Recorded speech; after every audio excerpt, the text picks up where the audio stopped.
नमस्कार। हामीले दिन बिराएर जस्तो कहीँ न कहीँ कुनै न कुनै सडक दुर्घटना भएको समाचार पढ्छौँ। केही दिनहरूको मात्र तपाईँले याद गर्नुभयो भने बझाङबाट फर्कँदै गरेको जन्ती बोकेको बस दुर्घटना गरेको समाचार वा तामाकोसीमा बस खसेको समाचारहरू पक्कै पनि हामीले पढ्यो होला। कहिलेकाहीँ त यति धेरै समाचार आउँछ कि यस्तो खालको समाचार हाम्रो ध्यान पनि जाँदैन। यो नागरिकहरूको ज्यान यति धेरै सस्तो भएको जस्तो भएको छ। प्रत्येक दिन एभरेजमा 7 जनाको मृत्यु हुन्छ रोड ट्राफिक एक्सिडेन्टमा। हाम्रो गृहस्थ उत्पादनमा करिब 3% को लस छ। यसको यत्रो ठुलो मानवीय क्षति छ, यत्रो ठुलो यसको आर्थिक क्षति छ, सामाजिक क्षति छ। अर्कोतिर यो हामीले मापन नगरेको शास्ति हेऱ्यो भने त झन् त्यसको झन् ठुलो कथा छ। सहरमै पनि कुनै पनि व्यक्तिले सार्वजनिक यातायात चढेर आनन्दले म हिँडुल गर्छु भनेर सोच्न सक्दैन। अबेर राति म सार्वजनिक यातायात चढेर घर फर्कन्छु भनेर सोच्न सक्दैन। ट्राफिक जाम यो कुराले ल्याउने अस्तव्यस्तता, दैनिकमै पार्ने अप्ठ्यारोहरू त छँदैछ। यति धेरै कुराहरू यो सँगसँगै राखेर बिहोर्नु परेको छ। यी सतहमा देखेका कुराहरू हुन्। यसको समस्या वास्तवमा संरचनागत छ।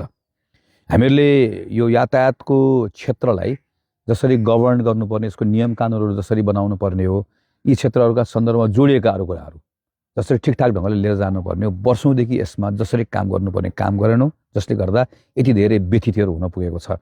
मैले 2070 सालमा सांसद भइसकेपछि काठमाडौँमा लिभेबल काठमाडौँ भन्ने एउटा क्याम्पेन सुरु गरेको थिएँ, जसको केन्द्रमा काठमाडौँको सार्वजनिक यातायात प्रणाली कसरी सुधार्ने भन्ने थियो। काठमाडौँको एउटा व्यक्ति एक ठाउँबाट अर्को ठाउँमा आफ्नो निजी गाडी चढेर होइन, सार्वजनिक यातायात चढेर तर निजी गाडी चढेको भन्दा छिटो कसरी पुर्याउन सकिन्छ भन्ने मेरो मूल आइडिया त्यो थियो। त्यसमा केही वर्ष पहल कदमी पनि गरेँ र पछिल्लो समयमा काठमाडौँमा सार्वजनिक यातायात अथोरिटी बनाउने कुराको, कानुन निर्माण गर्ने कुराको पहल कदमी पनि लिएँ।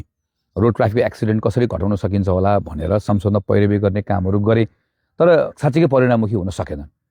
अब यो हिजो पैरवी गरेको कुराहरूलाई पनि सम्झन चाहन्छु। आफूले अनुभव गरेको कुरा, आफूले अध्ययन गरेको कुरा, अरूबाट सिकेका कुराहरू, यो सबै कुराले एक ठाउँमा लिएर आएर सार्वजनिक यातायातमा ठुलो सुधारको कार्ययोजना सहित एउटा प्रतिबद्धता सहित अगाडि आएका छौँ। यो क्षेत्रमा के गर्ने भन्ने एउटा स्पष्ट योजनासहित आएका छौँ। पहिलो कुरा, वर्षौँ करिब 31 वर्ष 32 वर्ष पुरानो यसका ऐन नियम कानुनहरू छन्। यो सबैमा अहिलेको अवस्था अनुसारको सुधार गर्नुपर्ने छ। हाम्रो पब्लिक ट्रान्सपोर्टेसनलाई गभर्न गर्ने एक्ट कस्तो हुनुपर्छ भन्ने बारेमा हामीले मोडल एक्ट बनाएका छौँ। पहिलो काम यो गर्ने हो।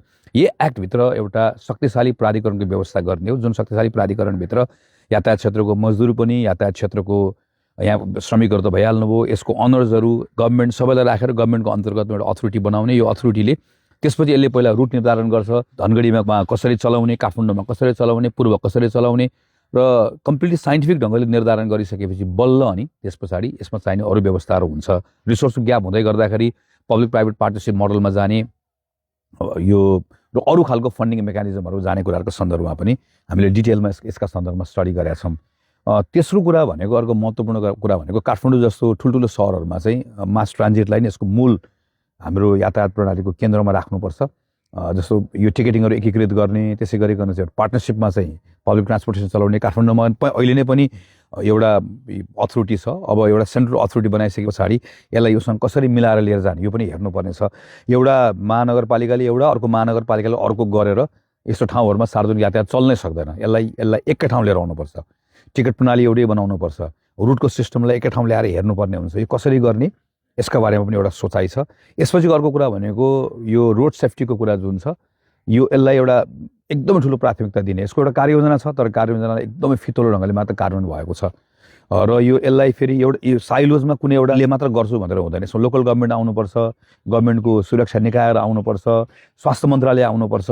यसलाई एउटा प्याकेजमा, जस्तो ट्रमा सेन्टर कहाँ खोल्ने भन्ने कुरादेखि लिएर यो लेन अनुशासन कसरी कायम गर्ने भन्ने कुराहरूको सम्मलाई र हाम्रो स्कुलमा पढ्दै गरेको विद्यार्थीहरूलाई रोड ट्राफिक एक्सिडेन्टको कुराहरू चाहिँ त्यो वे अफ लाइफ कसरी बनाउने, त्यो घटाउने कुराहरूको सन्दर्भमा समेत पनि एउटै प्याकेज बनाएर काम गर्नुपर्ने छ। यसको योजनाहरू हामीले तयार गरेका छौँ।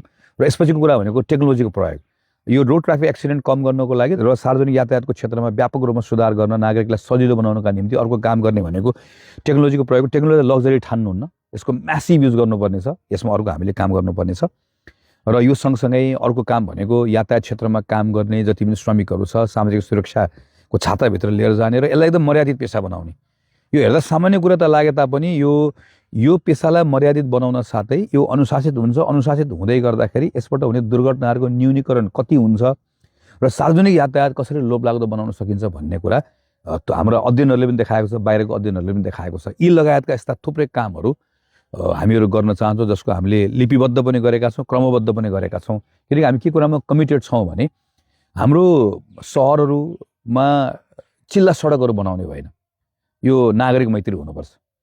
हामीले सडकहरू बनायौँ, सडकहरूमा जताततै यो गाडीहरू मजाले दौडेको छ भनेर हेर्नु हुँदैन। हाम्रो त सहरहरूको डिजाइन गर्ने तरिकै फेर्नुपर्ने छ। यो त कार सेन्ट्रिक होइन, यो त नागरिक सेन्ट्रिक हुनुपर्छ। जस्तो काहीँ नयाँ सहरहरू बन्दैछ, त्यसले सबभन्दा पहिला के सोच्नु पऱ्यो भने सडकमा नागरिक हिँड्छ, नागरिकभित्र पनि पहिलो प्राथमिकता फरक क्षमता भएका ज्येष्ठ नागरिक केटाकेटीहरू हिँड्छ। त्यसको लागि मैले फुटपाथ बनाउनु पऱ्यो। फुटपाथ बनाएपछि त्यसपछि सम्भव हुन्छ भने साइकल लेनको कुरा आयो, अनि मास ट्रान्जिटको कुरा आयो, अनि त्यसपछि बल्ल अनि हाम्रो प्राइभेट भेहिकल्सहरू कुद्ने भनेर सोच्यौँ भनेदेखि भने कसैको पनि प्राथमिकतामा प्राइभेट भेहिकल्स पर्दैन।